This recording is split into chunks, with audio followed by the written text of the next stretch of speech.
नमस्कार। सुर्खियों के बाद खबरों को विस्तार से देखेंगे। सबसे पहले बात स्ट्रांग रूम की करेंगे। अब पूरी सियासत स्ट्रांग रूम के इर्द गिर्द आ गई है। 28 सीटों पर हुए मतदान के बाद उम्मीदवारों की किस्मत ईवीएम में कैद है। नतीजे 10 तारीख को आएंगे।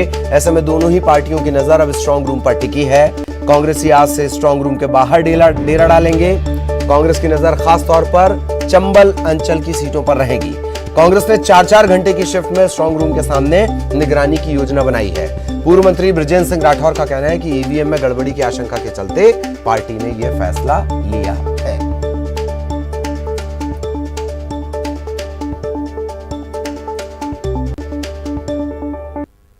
वैसे तो आशंका नहीं करते हैं, लेकिन जिस तरीके से चुनाव में प्रशासन ने कई जगहों पर भारतीय जनता पार्टी की बी टीम बनकर काम किया है, कई जगह फायरिंग हुई, उधम हुए, उसके बावजूद भी प्रशासन मौन बैठा रहा।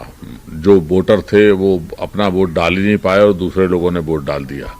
मजबूरी है कि जो भी जहां पेटियां रखी गई हैं वहां पर उनकी सुरक्षा सरकार जो करेगी।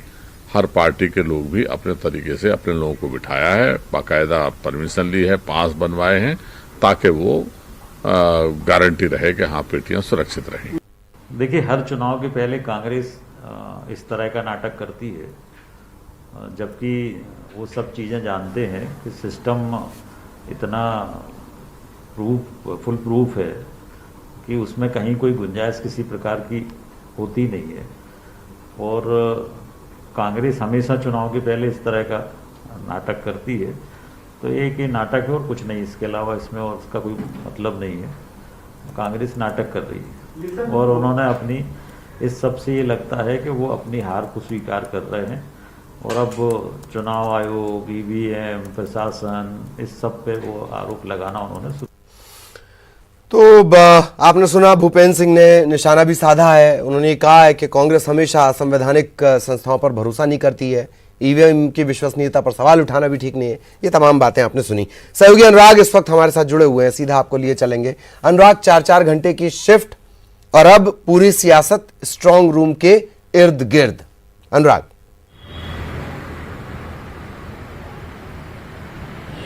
बिल्कुल ललित, देखिए सर्द रातें होने लगी हैं, लेकिन इन सर्द रातों में भी नतीजों की गर्माहट को लेकर कांग्रेस परेशान है और यही कारण है कि कांग्रेस पार्टी ने तय किया है कि ग्वालियर चंबल इलाके समेत सभी सीटों पर रात भर यानी 24 घंटे निगरानी करने का काम अब किया जाएगा और इसको लेकर कांग्रेस पार्टी के कार्यकर्ताओं की 4-4 घंटे की शिफ्ट लगाई जाएगी। यानी कि अगले 5 दिनों तक अब कांग्रेस के कार्यकर्ता और नेता हैं वो स्ट्रांग रूम के बाहर पहरेदारी करने का काम करेंगे कि कहीं ईवीएम के साथ किसी तरह की छेड़छाड़ तो नहीं हो रही है, क्योंकि कांग्रेस को इस बात को लेकर आशंका है कि वो नतीजों तक कोई बड़ी गड़बड़ी की जा सकती है और इसको लेकर कांग्रेस इस बात की भी आशंका जता रही है कि मुरैना में जिस तरीके से फायरिंग हुई थी उसके बाद किसी तरह की कार्रवाई नहीं की गई और इसके अलावा जहां पर वोटिंग को लेकर कांग्रेस की तरफ से शिकायत की गई थी उसमें भी प्रशासनिक अफसरों का रवैया जो है वो ढीला रहा और यही कारण है कि कांग्रेस अब तमाम तरह की आशंकाओं के चलते जहां पर स्ट्रांग रूम बनाए गए हैं उसके बाहर पहरेदारी करने की तैयारी कर रही है। आज से ये जो पहरेदारी है वो शुरू हो जाएगी। इसके लिए बाकायदा पास बनवाए गए हैं और कौन कौन से कार्यकर्ता इस ड्यूटी में लगेंगे इसकी पूरी तैयारी कर ली गई है। लेकिन बीजेपी कांग्रेस के इस प्लान को बता रही है कि हार की बौखलाहट के कारण ही अब कांग्रेस इस तरीके के सवाल उठा रही है। स्ट्रांग रूम को लेकर सवाल उठाए जा रहे हैं, चुनाव आयोग की विश्वसनीयता को लेकर सवाल उठाए जा रहे हैं, प्रशासनिक अफसरों के रवैये को लेकर सवाल उठाए जा रहे हैं, जो बताते हैं कि कांग्रेस 28 सीटों पर हारने जा रही है और यही उसकी बौखलाहट का नतीजा है। तो कुल मिलाकर अपने अपने तर्क हैं, अपने अपने दावे हैं, लेकिन कांग्रेस कहीं ना कहीं प्रेशर पॉलिटिक्स के जरिए नतीजों के दिन तक पूरी तरीके से दबाव बनाने की राजनीति पर काम करती हुई नजर आ रही है। चलिए, बहुत बहुत शुक्रिया आपका अनुराग इस तमाम जानकारी के लिए। और अब बात करेंगे प्रहलाद को बचाना है।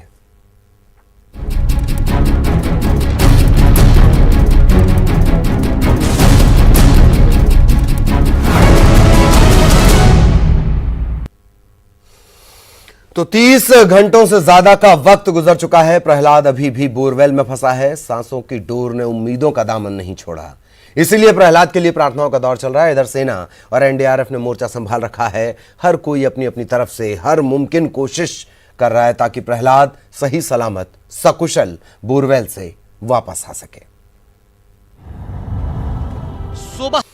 तो निवाड़ी के सेतपुरा गांव में बोरवेल में गिरे मासूम को बाहर निकालने के लिए रेस्क्यू ऑपरेशन आज भी जारी है। बोरवेल में ऑक्सीजन की कमी ना हो, इसकी व्यवस्था की गई है। लगातार ऑक्सीजन सप्लाई है। सेना के जवान इसे सही सलामत बाहर निकालने में जुटे हुए हैं। 5 साल का प्रहलाद बुधवार सुबह तकरीबन 9:45 बजे अपने परिवार के साथ वो जा रहा था और उसी दौरान वो बोरवेल में गिर गया। आर्मी लगातार रेस्क्यू में जुटी हुई है। कैमरा डाला गया है, बच्चे की स्थिति पर नजर रखी जा रही है, कोशिश की जा रही है।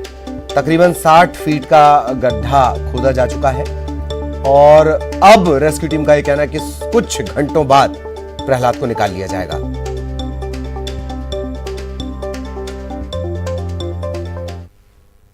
हम करीब 50 फीट नीचे जो गड्ढा है उसमें पहुंच चुके हैं। अभी खुदाई जारी है, पूरी रात खुदाई होती रही है। 4 पोखलेन और कई जेसीबी लगी हुई हैं, निरंतर कार्य जारी है। बच्चा जो है वो करीब 60 फीट पे है बोरवेल में और आर्मी और एनडीआरएफ की टीम लगातार लगी हुई है। उनकी प्लानिंग, उनने अपनी टेक्निकल प्लानिंग कर ली है उसमें और बच्चे को जिससे कि हॉरिजॉन्टल एक बार सीधे वर्टिकल में थोड़ी दूर से एक बार खड्डा पूरा हो जाए जहाँ तक ये लोग पहुँचना चाहते हैं 65 फीट तक, और उसके बाद हम उसको हॉरिजॉन्टली खोदेंगे, हॉरिजॉन्टली करके और बच्चे तक पहुंचने की कोशिश करेंगे। और सहयोगी राजीव इस वक्त हमारे साथ जुड़े हुए हैं। क्या कुछ अपडेट है? राजीव के पास आपको लिए चलेंगे। राजीव, क्या कुछ अपडेट है इस वक्त तक का? धीरे धीरे अब चूंकि शाम भी हो चुकी है, रेस्क्यू की रफ्तार इसके चलते थोड़ी कम होगी। राजीव। बिल्कुल ललित, रात होने में थोड़ी दिक्कत का सामना करना पड़ता है क्योंकि मशीनें अभी लगातार काम कर रही हैं। लगभग 30 घंटे से ऊपर अधिक का समय हो चुका है। इसको लेकर अब लोगों की धड़कनें भी बढ़ने लगी हैं कि बच्चा किस हालत में होगा, कैसे होगा, और इसको लेकर भी लोगों की चिंताएं अब जाहिर सी बात है कि बढ़ रही हैं। लेकिन जो टीम है वो लगातार अपना काम कर रही है। रेस्क्यू को लेकर अभी खुदाई का काम चल रहा है। संभवतः इसमें रात में देर रात तक का वक्त लग सकता है, काफी वक्त लग रहा है क्योंकि गहराई ज्यादा है। 60 फीट खोदने में काफी दिक्कत का सामना करना पड़ता है। फिर इसके बाद जो सुरंग है वो बनाई जाएगी, उसके बाद फिर बच्चे को निकाला जाएगा। तो इस प्रोसेस में संभवतः अभी और समय लग सकता है, जिसको लेकर प्रशासन अभी मुस्तैद है और जो एनडीआरएफ और आर्मी की टीम है वो भी अभी लगातार अपना काम कर रही है। ललित, एनडीआरएफ की टीम भी लगातार काम कर रही है। अब क्या कुछ कहना है? कोई मियाद वो तय कर पा रहे हैं या अभी भी एक संशय और अनिश्चय की स्थिति बनी हुई है? राजीव। ललित, जो अभी है तो फिलहाल स्थिति संशय की है और जैसा कि अधिकारियों का कहना है कि अभी इसमें और वक्त लग सकता है, लेकिन वक्त कितना लगेगा इसका तय कर पाना मुश्किल है क्योंकि अभी 55 फीट जो नीचे खुदाई हो सकी है। 55 फीट के बाद अब धीरे धीरे खुदाई की जा रही है। खुदाई करने में भी क्योंकि यहाँ पे भुरभुरी मिट्टी है होने के कारण बोर का धसकने का खतरा भी बना रहता है। इसके कारण जो खुदाई का काम है वो बड़ी सावधानी पूर्वक किया जा रहा है। ललित जी, और बगल में जो पैरेलल जेसीबी और पोकलाइन मशीन के जरिए गड्ढा खोदा जा रहा है उसकी क्या स्थिति है? कितना वो गड्ढा हो चुका है? ललित, लगभग 55 फीट से अधिक जो पैरेलल में गड्ढा खोदा जा रहा है उसकी 55 फीट हो चुका है। करीब 5 से 7 फीट इसको और खोदा जाना है, जिसमें अभी इसकी खुदाई में भी वक्त लगेगा और जो सुरंग बनाई जाएगी जो गड्ढे से और बोरवेल तक जहाँ पे बच्चा फंसा हुआ है वहां तक पहुंचने के लिए, तो धीरे धीरे फिर उसकी खुदाई होगी कि उसमें पाइप डाला जाएगा और फिर धीरे धीरे वो पाइप अंदर तक जाएगा और नीचे एक प्लेट फंसाई जाएगी ताकि बच्चा और नीचे तक ना खिसक जाए, जिसको लेकर पूरी प्लानिंग जो एनडीआरएफ और आर्मी की टीम है वो पूरी प्लानिंग कर रहे हैं। इसमें वक्त और कितना लग सकता है ये तो तय कर पाना भी मुश्किल है। ललित, ये तय कर पाना मुश्किल है। बहुत बहुत शुक्रिया आपका राजीव, आप लगातार नजर बनाए रखें। आगे भी आपके जरिए अपडेट हम अपने दर्शकों तक पहुंचाते रहेंगे, तो प्रहलाद को लेकर दुआएं लगातार जारी रखें। और कल शाम बच्चे के दादाजी ने बोरवेल के पास पहुंचकर उससे बात करने की कोशिश भी की प्रहलाद से। इस दौरान बोरवेल के अंदर से हलचल भी सुनाई दी और दादा उसे लगातार ढाढ़स बंधाते रहे। भैया मंगाए हम भैया भैया मोंगे बेटा मोंगे मोंगे भैया भैया भैया भैया मोंगो मंगाए हम तुम्हें पकड़े हुए लोहावे आ रहे हैं हम लोहावे आ रहे हैं हम लोहावे आ रहे हैं लोहावे आ रहे हैं भैया भैया भैया मंगाए हम भैया भैया मोंगे बेटा मोंगे मोंगे भैया भैया भैया भैया मोंगो मंगाए हम। और हरदा में प्रदेश के कृषि मंत्री कमल पटेल ने प्रहलाद की सलामती के लिए साईं मंदिर में पूजा अर्चना की। मंत्री कमल पटेल ने बोरवेल में फंसे मासूम प्रहलाद के सही सलामत निकलने की प्रार्थना की। बच्चा बोर में फंसा हुआ है, उसको प्रशासन पूरी मेहनत कर रहा है निकालने की। भगवान से प्रार्थना करने आए हैं साईं बाबा से कि वो बच्चा सुरक्षित निकले, ताकि उसके माता पिता और हम सबको बहुत खुशी हो। और निश्चित रूप से हम प्रार्थना करते हैं, उनको प्रार्थना साईं बाबा पूरा करेंगे। और अब खबर उज्जैन से। उज्जैन में कुख्यात गांजा तस्कर जीतू बुंदेला पर पुलिस ने बड़ी कार्रवाई की है। पुलिस ने बुंदेला के अवैध निर्माण को जमींदोज कर दिया। कुछ दिन पहले ही जीतू को पुलिस ने गिरफ्तार किया था। गांजा तस्कर बुंदेला पर 44 से ज्यादा मामले दर्ज हैं। उज्जैन का सबसे बड़ा गांजा तस्कर जीतू बुंदेला, इस पर यह कार्रवाई हुई और उसके बाद गांजा तस्करों में हड़कंप मचा हुआ है।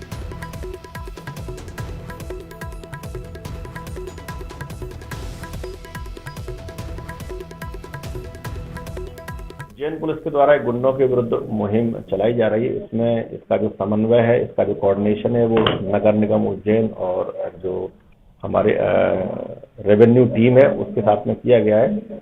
उनके द्वारा काफ़ी ऐसे लोग जिनका क्रिमिनल रिकॉर्ड है, साथ में जो वायलेशंस हैं, बहुत सारे जो उल्लंघन किए गए, इस संबंध में पूर्व से भी नोटिस वगैरह जो नगर निगम के द्वारा दिए गए थे। तो इस संबंध में आज पुलिस बल के साथ में मिलकर के ये कार्रवाई ढांचा भवन क्षेत्र में कराई गई है। और इसी प्रकार के अन्य भी इस तरह के जो लोग रहेंगे आजतन अपराधी और इस तरह के, तो उनके संबंध में भी कार्रवाई की जाती रहेगी। उज्जैन के माधव नगर में हुए मोनू हत्याकांड में पुलिस ने आरोपी को गिरफ्तार कर लिया है। आरोपी सूरज को गिरफ्तार करने के बाद पुलिस ने उसका जुलूस निकाला। इस दौरान पुलिस ने सूरज की पिटाई भी कर दी। 30 अक्टूबर को माधव नगर थाना इलाके में आपसी विवाद में सूरज और उसके साथियों ने मोनू नामक युवक की हत्या कर दी। इसके बाद पुलिस ने आरोपी को गिरफ्तार किया।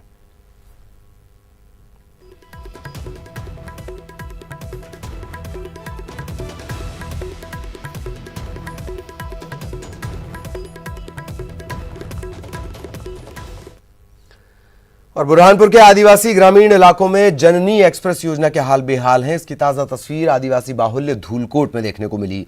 सामुदायिक स्वास्थ्य केंद्र धूलकोट में एक आदिवासी परिवार ने डिलीवरी के लिए जैसे तैसे प्रसूता को यहां पहुंचाया, लेकिन डिलीवरी के बाद घर जाने के लिए उन्हें वाहन नहीं मिला। जननी एक्सप्रेस योजना के चालक को फोन करके बुलाया गया तो उसने खराब सड़क होने का हवाला दिया, आने से इनकार कर दिया। आखिरकार परिवार ने अपने खर्च से एक ट्रैक्टर ट्रॉली की और प्रसूता और नवजात के साथ वो घर रवाना हुए। मीडिया में मामला सामने आने के बाद स्वास्थ्य विभाग के अफसर बैकफुट पर हैं। घर वाले के लाया था 2 बजे, तो अभी रास्ता खराब से कहीं छोड़ने के लिए जा रहा। किसने बोला रास्ता खराब है? ड्राइवर ने। कौन सी गाड़ी के ड्राइवर ने? नाम सरकारी गाड़ी। तो फिर अभी कैसे ले जाओगे तुम? अभी टलारी से। कहाँ रहते हो? खुदरा नवादा।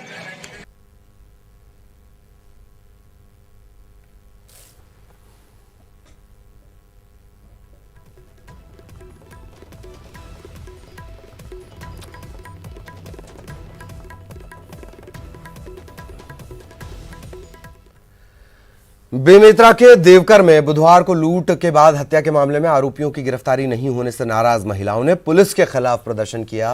लोगों ने बेमेतरा देवकर रोड को जाम कर दिया। जाम लगाकर महिलाओं ने आरोपियों की गिरफ्तारी की मांग की।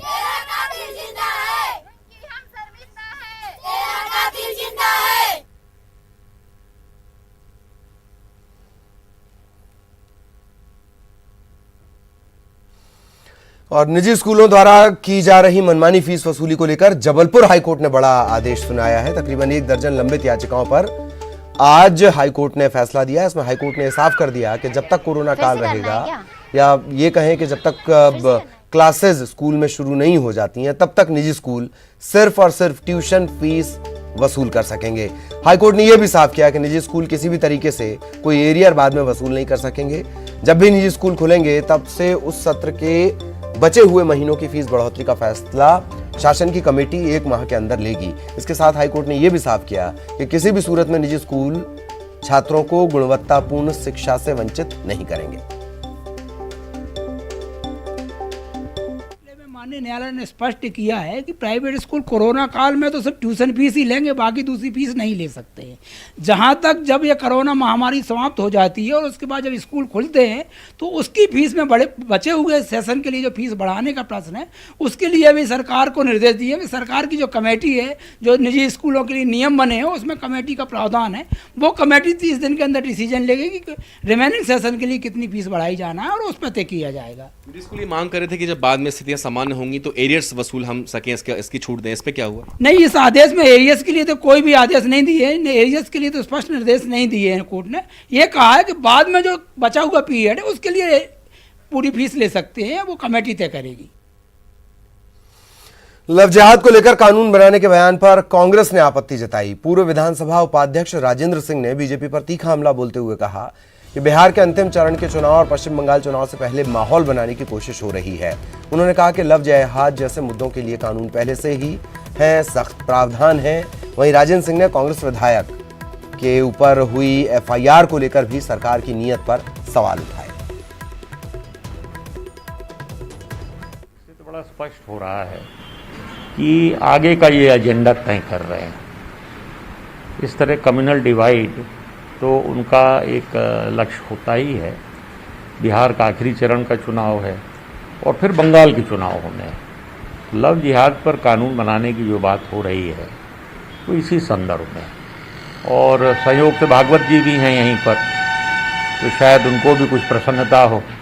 लेकिन सवाल ये है कि अब आरिफ मसूद ने यहाँ आंदोलन किया, एक मुद्दे को लेकर किया, राष्ट्र भर में आंदोलन है, लेकिन उनके खिलाफ आपराधिक मुकदमा दर्ज करना ये कहाँ तक प्रासंगिक है? तो ये तो एक हताशा दर्शाती है कि हताशा भी इन लोगों में है। इधर दुर्ग के सांसद विजय बघेल ने ट्वीट कर कहा कि ईश्वर और आप सबकी दुआ से मैं सकुशल हूं, किसी प्रकार की चिंता की कोई बात नहीं। आप सभी शुभ चिंतकों के मैसेज और कॉल आ रहे हैं। डॉक्टर की सलाह से मैं भी अस्पताल में हूं, स्वास्थ्य लाभ ले रहा हूं। हृदय से धन्यवाद उन्होंने दिया। दरअसल उनकी तबीयत ज्यादा बिगड़ गई थी और फिर भिलाई के अस्पताल से उन्हें तत्काल एम्स रेफर करना पड़ा। इसके बाद सांसद विजय बघेल ने ये ट्वीट किया है।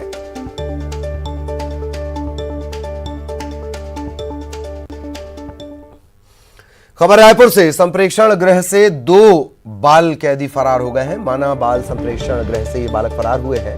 हत्या, अपहरण और अनाचार के आरोप में ये बंद थे। दीवार में सेंधमारी कर ये फरार हुए हैं। इनकी तलाश में पुलिस जुट गई है।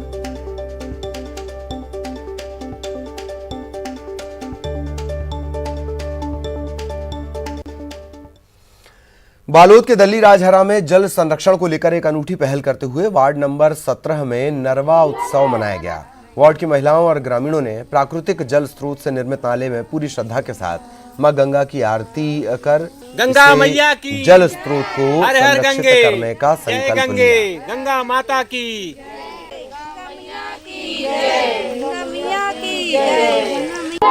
हमारे दल्ली राजहरा में पानी के बहुत पहले से स्रोत है।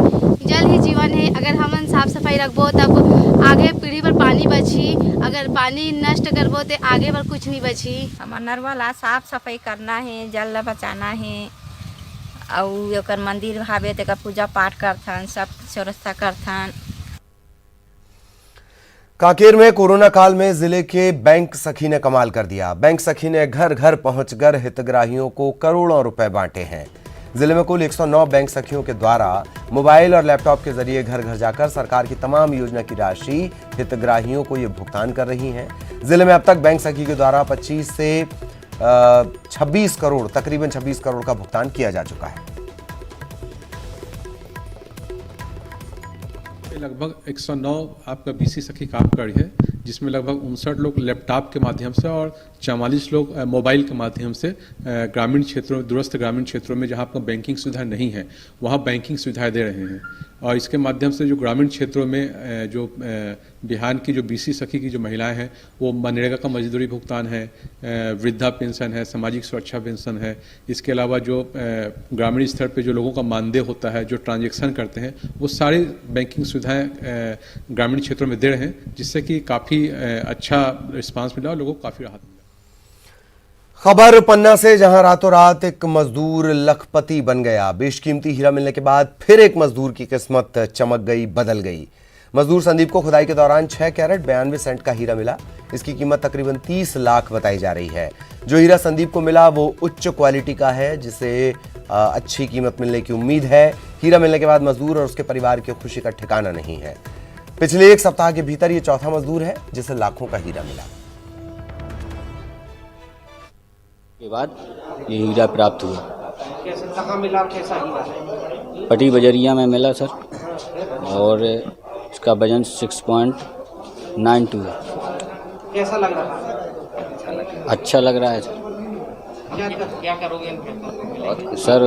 इससे कुछ ना कुछ आगे अपने कार्य में, व्यापार में कुछ ना कुछ बढ़ोतरी लगाएंगे। मतलब कल्याणपुर पट्टी में हीरा प्राप्त हुआ है संदीप कुमार साहू को, निवासी अजयगढ़ के हैं ये, और ये उज्ज्वल किस्म का हीरा है। और अगले महीने कितनी कैरेट का है? ये 6.92 का है। किस कलर का है और कितनी? ये उज्ज्वल क्वालिटी का हीरा है और होने वाली नीलामी में इसको रखा जाएगा।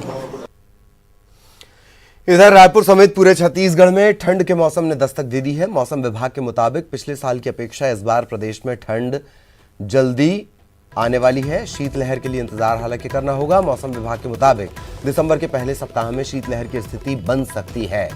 अभी उत्तरी छत्तीसगढ़ के इलाकों में अच्छी ठंड पड़ रही है।